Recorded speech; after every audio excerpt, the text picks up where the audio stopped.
kita akan melihat istilah yang disebut metode set dan juga metode get. Nah, metode set dan get ini sebenarnya fungsi biasa yang seperti biasa kita lihat, tapi ada istilah di programming metode set dan metode get. Nah, bagus sekali kalau teman-teman familiar dengan istilah ini. Metode set sendiri di mana kita akan mengoper parameter dan mengubah nilai dari propertinya. Nah, jadi pada kelas sendiri sebenarnya kita nggak biasa langsung menuliskan datanya seperti ini. Jadi propertinya biasanya kita kosongkan, lalu nanti akan ada metode yang membuat dia merubah nilainya atau mengisi nilainya. Nah, kita akan buat di sini metode setnya, public, function. Teman-teman namanya bebas, tapi yang umum atau yang akan saya gunakan di sini adalah set underscore suara misalnya. Nah, jadi gunanya nanti kita akan men-setting atau memberikan nilai pada suaranya. Saya akan ambil parameternya suara.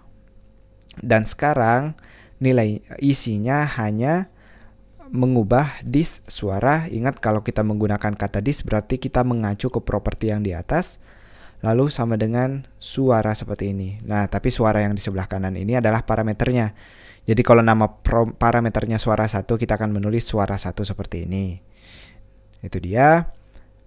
Untuk set suara atau metode set bentuknya seperti ini. Saya akan hapus bagian yang lain. Kita akan belajar berikutnya yaitu metode get. Nah, metode get kebalikannya, kalau tadi men-setting, kalau sekarang cukup mengambil aja. Jadi isinya adalah, isinya hanya return atau mengembalikan nilai dis suaranya. Nah, teman-teman jangan bingung di sini, jadi sangat simple. Set suara kita akan mengisi nilai suaranya karena nilai awalnya nggak ada atau mau kita ubah nantinya. Sementara get suara kita gunakan untuk mengambil suaranya. Jadi setiap teman-teman butuh suara, kita menggunakan fungsi get suara ini.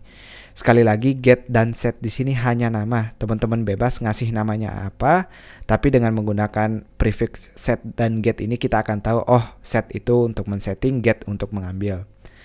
Seperti sebelumnya kita akan menggunakan membuat objeknya, tapi sekarang kita akan mengisi dulu set underscore suara. Ingat ketika manggil set suara, dia ngasih tahu, oh gue butuh parameter nih, kita mau set suaranya dulu. Saya akan set suaranya ngik ngik ngok di sini. Dan sekarang kalau kita echo robot, tapi kali ini kita akan mengambil dengan get suara seperti ini. Nah, saya akan tambahkan teks bunyinya di sini. Kita lihat di browser, reload, undefined variable pada baris ke-24. Di sini di baris ke-24, robot 1 di sini tidak dikenal. Karena kita menggunakan variabel robot, harusnya robot 1 seperti ini. Jadi sesuaikan nama variabel dengan ketika mengambil metode atau nama variabelnya. Kita reload lagi, sekarang udah muncul fungsi yang kita mau. Dan perhatikan kita mengubah nilainya di luar datanya sendiri. Nah, ini dia bentuk kelas yang kita punya. Kita udah punya fungsi untuk mengubah propertinya dan juga mengambil propertinya. Hal yang sama bisa teman-teman lakuin untuk properti berat. Silahkan dicoba, jadi ada set berat dan juga get berat. Jadi setiap teman-teman butuh atau mau menggantinya, misalnya saya bikin satu fungsi lagi di sini. Saya ganti suaranya jadi ngik ngik ngok ngok. Nah, berarti sekarang ada tambahan di sini. Nah, jadi setiap kita mau mengubah, kita menggunakan metode set suara ini. Sekedar bocoran di sini, teman-teman bisa bikin objek lebih dari satu. Jadi kalau saya mau punya robot kedua, nggak ada masalah. Saya akan copy paste. Sekarang robot kedua punya bunyi yang beda.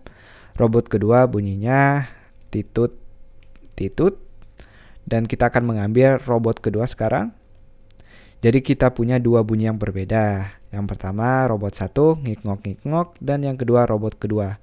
Nah, ini dia keuntungan dari kelas yang udah kita bahas sebelumnya. Jadi kelas ini dia sangat fleksibel.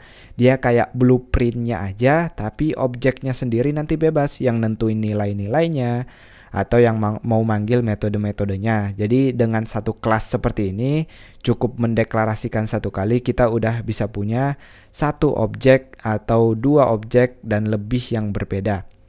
Itu dia, semoga jelas. Sampai jumpa di bagian lainnya.